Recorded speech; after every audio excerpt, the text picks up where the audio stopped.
We're only part way through 2024, but let me tell you, this year has already delivered some incredible horror that I just cannot wait to talk about.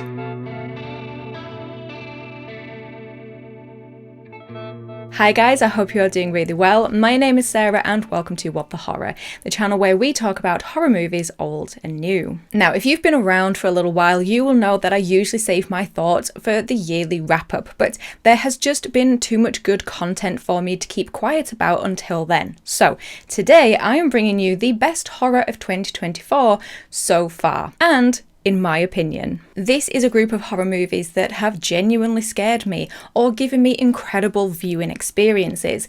These are movies that have beautiful, heartwarming, emotional stories to them, incredible action sequences, and well-executed scare moments. These are also movies that have elicited a range of 3.5 out of 5 to 4.5 out of 5 star ratings from me on Letterboxd. So whether you are a die-hard horror fan or just looking for your next horror fix, this list has you covered, because either it is going to introduce you to some incredible recommendations, if I do say so myself, or if you have already seen them, then it is just an opportunity for us to talk about these incredible movies. And don't worry, I will still be doing my rundown at the end of the year of all of the 2024 horror releases that I watched. I just couldn't wait around to talk about these ones. So let's get into the movies. First on this list, we have the new Irish horror movie Oddity, directed by Damien McCarthy and starring Caroline Bracken and Jonathan French. After the brutal murder of her twin sister, Darcy goes after those responsible by using haunted items as her tools for revenge. So there has been some buzz around Oddity in the horror community. This one has been highly regarded and highly rated by the majority of people who have watched it. I personally am yet to see a negative response to this film, and it's not hard to see why. This so far has been potentially either my second or favourite horror movie of the year, and it certainly has been my most favourite horror viewing experience. This film genuinely terrified me. It did get a small release on the big screen in some countries and is available to buy and rent on video on demand, and will soon be available on Shudder to stream, although no official date has been released.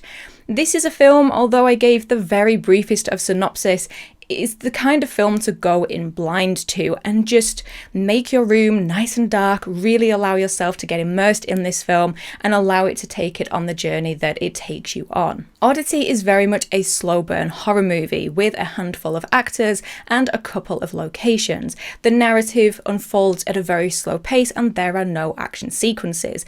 However, this is a beautifully crafted film with incredible scare moments, so the slow burn pace is well worth it when you get the payoff moments. I watched this film and instantly fell in love with it. I gave it 4.5 out of 5 stars, and like I said, my end of year wrap up, this film is gonna be up there. I cannot recommend this film enough to you if you are able to find it somewhere to watch. Next on this list is Infested, or Vermins under the French title. This is a French horror movie that follows a group of residents in a rundown French apartment building who battle against an army of deadly, rapidly reproducing spiders. While Infested is not necessarily going to be on my top 5 favourite horror films of this year, I wanted to include it on this list and recommend it to you guys if you haven't seen it already, as this is a wonderful example of a creature feature done well. It is currently streaming on Shudder and I would highly recommend you checking it out.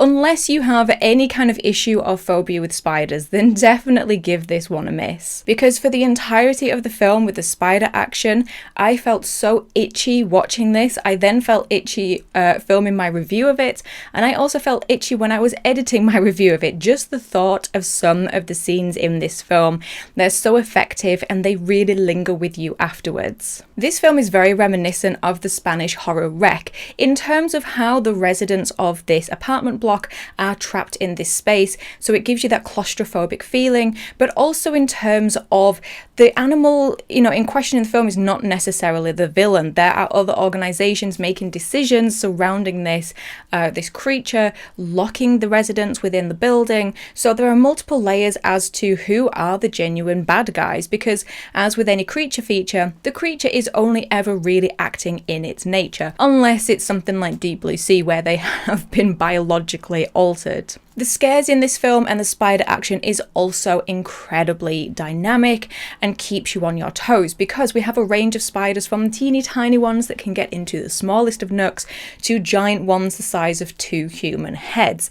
So it really keeps you on your toes in terms of where the spiders are going to come from and how they can actually kill the characters in the film. And because the film takes the time to establish the storyline and establish the characters and the dynamics and relationships between the characters, we as the audience really get invested in them before the spider action happens. So we care about them when something happens to them. In fact, there is one sequence within the film that does culminate with a death of a character, and it is done so well that it's mostly off camera, but it is still really upsetting to witness. And the use of the building and the light in this, particularly in one sequence involving a long corridor, spiders, and a light on a timer switch, it is incredibly tense. I was on the edge of my seat watching it. And like I said, this is a film that does linger with you afterwards, and it has more to say than Spider's bad. So I would highly recommend checking this one out. Next, we have the first of 2 religious movies on this list, The First Omen, the latest installment in the Omen franchise. And this is a directorial debut from Kasia Stevenson and stars an incredible cast of Bill Nighy, Charles Dance, Ralph Ineson, and of course, the incredible Nell Tiger Free. When a young American woman is sent to Rome to begin a life of service to the church, she encounters a darkness that causes her to question her own faith and uncovers a terrifying conspiracy that hopes to bring about the birth of evil incarnate. This is how you sequel, requel, reboot, or restart a franchise. Honestly, after the disappointment of The Exorcist Believer last year, The First Omen is a welcome and refreshing new installment in a classic horror franchise. And to say that this is a directorial debut, it blows my mind, because this film is so well made and so effective in its atmosphere, in its horror. I cannot wait to see what else we get from Kasia Stevenson just because of this film. The First Omen is this beautiful blending pot of stunning visuals as it utilizes the religious house, but also the city of Rome as well, with its incredible architecture and structures, but just how visually pleasing the roads are and the fountains are there. But it also mixes with a score that takes from the original but then has its own flavor and really manages to get under your skin and make it crawl. Overall, then just seeped in this vicious, nasty atmosphere.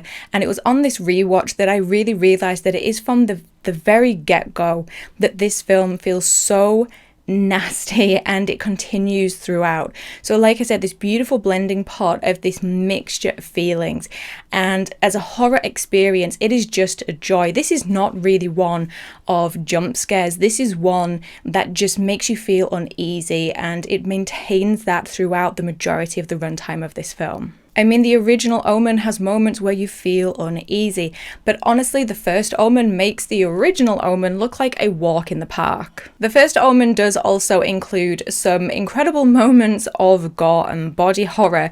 This caused quite some discussion around it when it was released because of the rating that had to be changed because of one particular scene, but I would say that everything in the film is done so well. Yes, some scenes, they're not the most pleasant to watch, and I, for one, was particularly nervous when I heard the phrase body horror and pregnancy in the same sentence, but I really don't think it is absolutely disturbing. I think it's certainly a watchable film, and you know, even if these are parts that you don't want to watch, I think the rest of the film is worth it to watch a couple of scenes from behind your fingers.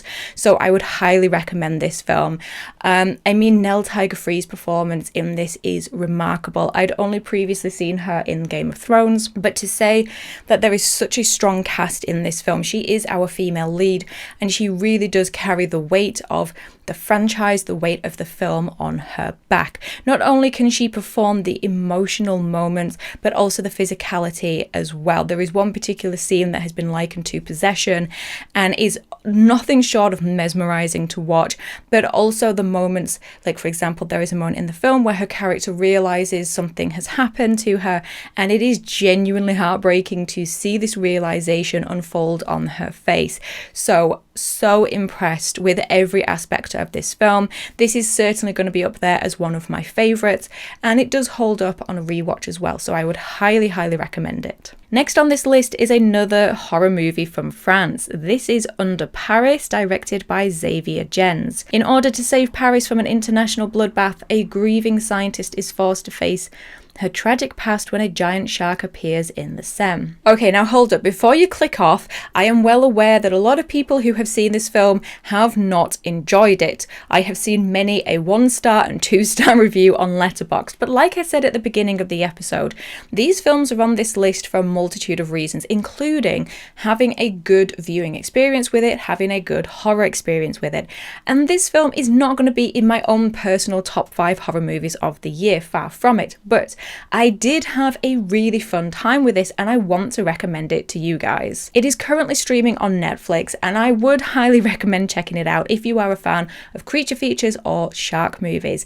This is one of those shark movies where I think they get it right. I think they find that perfect balance. Gone are the days of Jaws where you can make a film that portrays a person or a character in an inaccurate way. There are so many shark movies that continue to do this. I think this is why we've had to go down the route of Sharknado and Sharktopus, because we have to create creatures who are not just genuine sharks. Deep Blue Sea did it with genetically engineering them.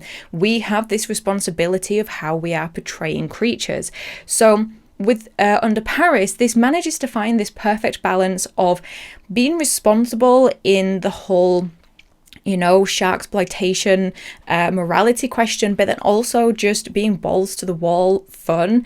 And so you have moments where, without being overly preachy, without ramming it down your throat, they are highlighting what we are doing to the waters, and our treatment of creatures on, in the ocean has consequences. So it shows you images of plastic in the ocean and of cruelty towards sharks.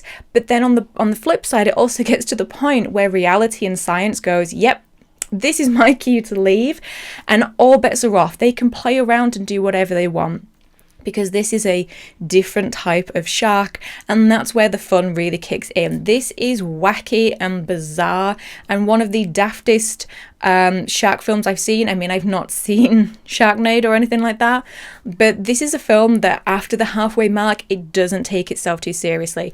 It does in the beginning, and I appreciate that. Then it says, right, we've been responsible, we've highlighted what we're doing to the ocean, now let's have some fun. And it just goes wild and wacky. There is a kill scene in this that is absolutely incredible. It is frenzied.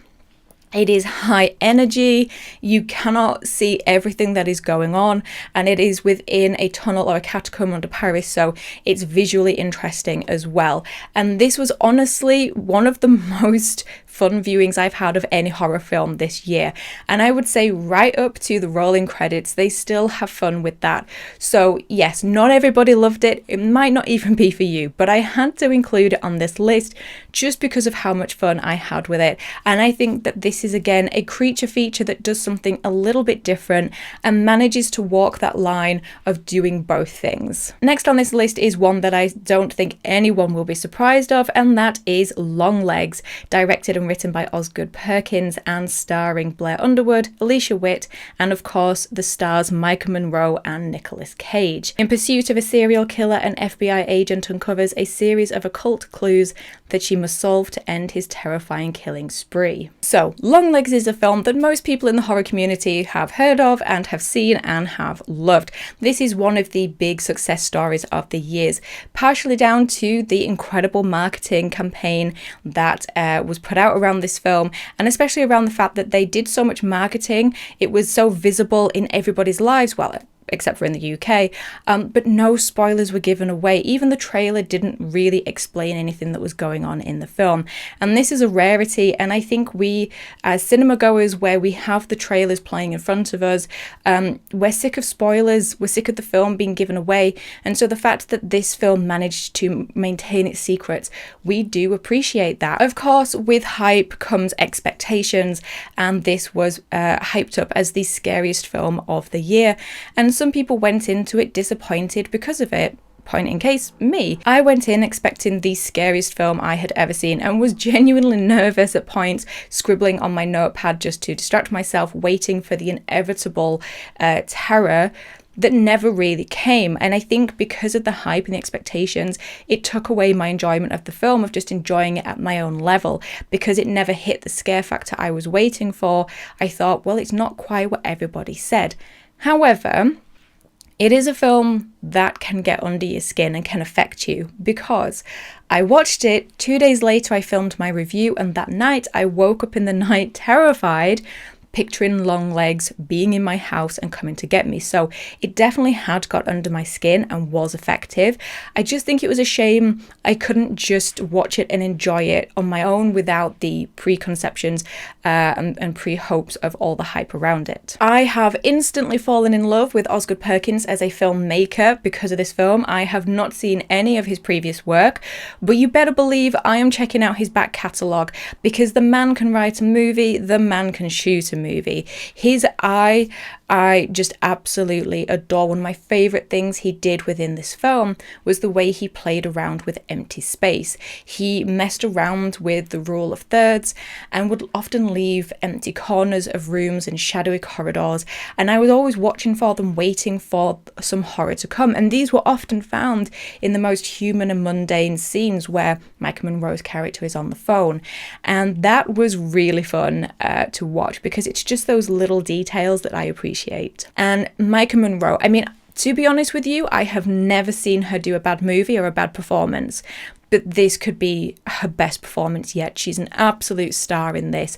And for everyone who has accused Nicolas Cage of not being a good actor or hammy or chewing up the scenes, everything I think that he has done has led him to this role. This was the most perfect role for him, and he was absolutely captivating as well. Next, we have the second religious horror on this list, and that is Immaculate, directed by Michael Mohan and starring Sydney Sweeney. An American nun embarks on a new journey when she joins a remote convent in the Italian countryside. However, her warm welcome quickly turns into a living nightmare when she discovers her new home harbours a sinister secret and unspeakable horrors. Now, to me, it is interesting that in this year we have had not one but two religious horrors. In fact, no, I correct myself, we've had three, haven't we? Because we've had The Exorcism. No, what's the new Russell Crowe one? We've had multiple. And a lot of horror fans are at the point where they're burnt out on religious horror. So it is incredible to me to see a year with not only multiple religious horrors, a subgenre that people are often sick and tired of. We have had two releases that have been incredible films and succeeded, and I am all for it, because I don't think we need to pick one or the other. Immaculate is the perfect flip side of the coin to The First Omen. I think that they complement each other very, very well. Both of them are beautiful films set in Italy. Sure, The First Omen utilises Rome a lot more than Immaculate does, but the religious house that they're in is stunning enough. So if we're just in that one location, it's beautiful enough for me to be happy. The costuming is absolutely stunning, especially the blue ensemble that Sydney Sweeney wears. And talking to Sydney Sweeney, as with The First Omen, Immaculate has this incredible female lead character. She is able to deliver both the emotional and the physical. The emotional side, she is endearing, and with nun costuming, it's interesting because so much of you is hidden and she can convey so much with her eyes. But my goodness, Sydney Sweeney really has to push herself physically in this film. And you can really see she has absolutely thrown herself into it. There are times where she's drenched in this, I can only imagine, really restricting sort of potato sack dress, and then sometimes she has sort of prosthetics on her, but she really pushes herself and really delivers on the physical performances, especially in the last third of the movie. Like the First Omen, we do again have some body horror, probably some more body horror in this one.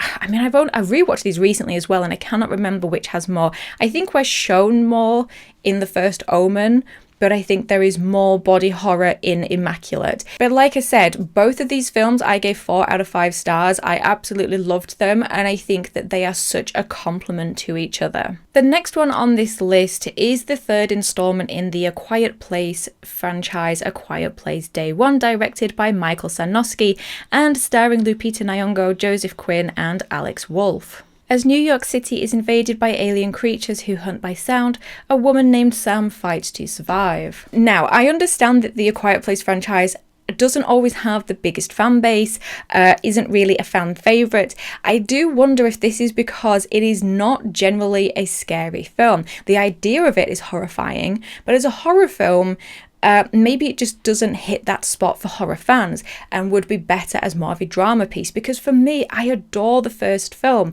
and I have always said that this franchise has always been about the people and their emotional story. The creatures are simply there as a way to put them in this scenario and tell those stories, like the zombies in The Walking Dead. They're kind of irrelevant. They simply allow you to tell the story of these people. And the heart and soul of the first film seeps out of every performance and every scene. It was such a project of passion. I think that dropped off a little bit in the second one, but with this third one, even though everything is on a bigger scale, this to me has stripped it back to what made the first one so special. It is again focusing on the people and their story. I know there were lots of complaints about how we didn't learn anything more about the creatures. Considering that this is day 1, this is a prequel, perhaps it would tell us a bit more why they came, where they came from.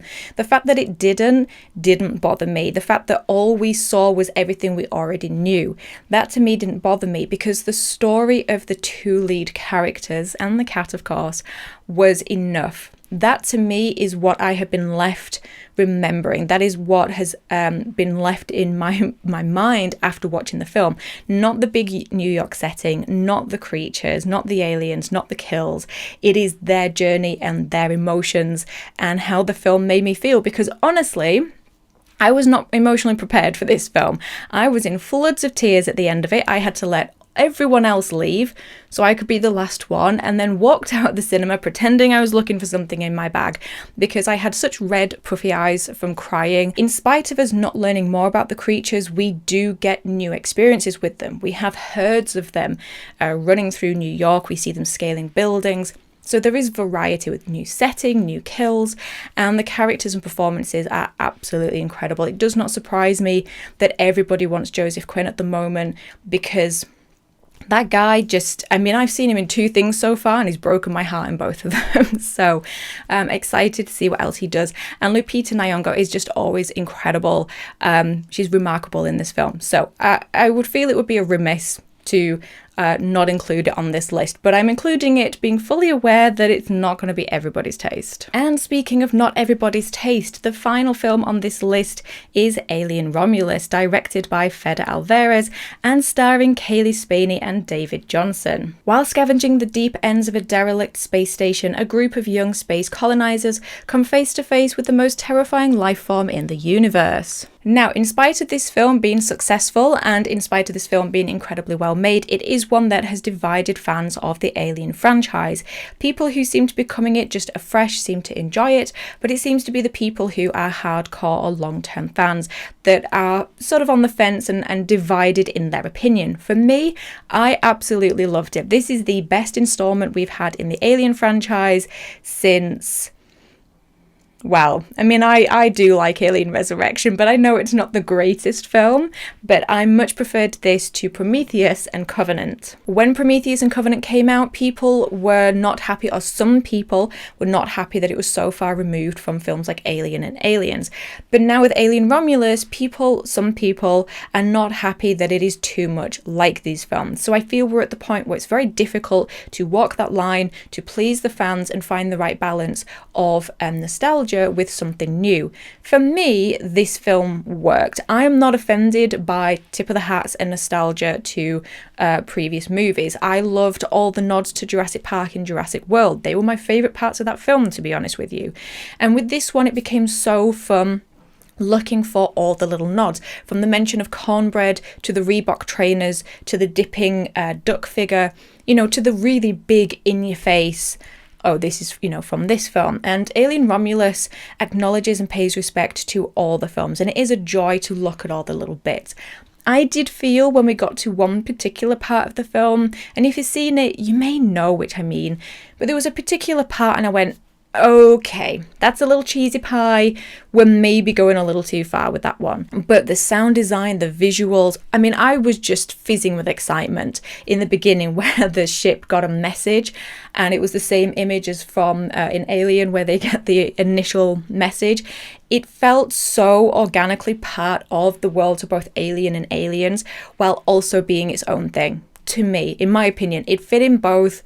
But I think this is a wonderful film to just watch on its own as well. I think this is so accessible for people who have not seen the other Alien films. And the cast and performances, they took a risk focusing on a younger cast. I was for the briefest of moments worried, didn't need to be, because they are incredible, especially Kaylee Spaney, who plays Rain, and David Johnston, who plays Andy. Andy is the latest artificial person, and like every artificial person that has come before him, Ian Holm as Ash, Lance Hendrickson as Bishop, and Michael Fassbender as David, he absolutely kills it and is a standout performance in this film. And my hat goes off to Fede Alvarez, who, according to him, has delivered 100% practical movie. Nothing in this film is CGI, everything is puppet or animatronic. And to me, practical always is better. You have the original Geiger designs from the first Alien, but now with the modern day advancements, they're not restricted with it. So the things they can make these face huggers and the xenomorphs do is absolutely phenomenal. The kills, the body horror and the gore is absolutely on point as well. My only negative with the film, aside from maybe going just a step too far with the Easter eggs and the nods, is that I wasn't a huge lover of the ending. I respect it.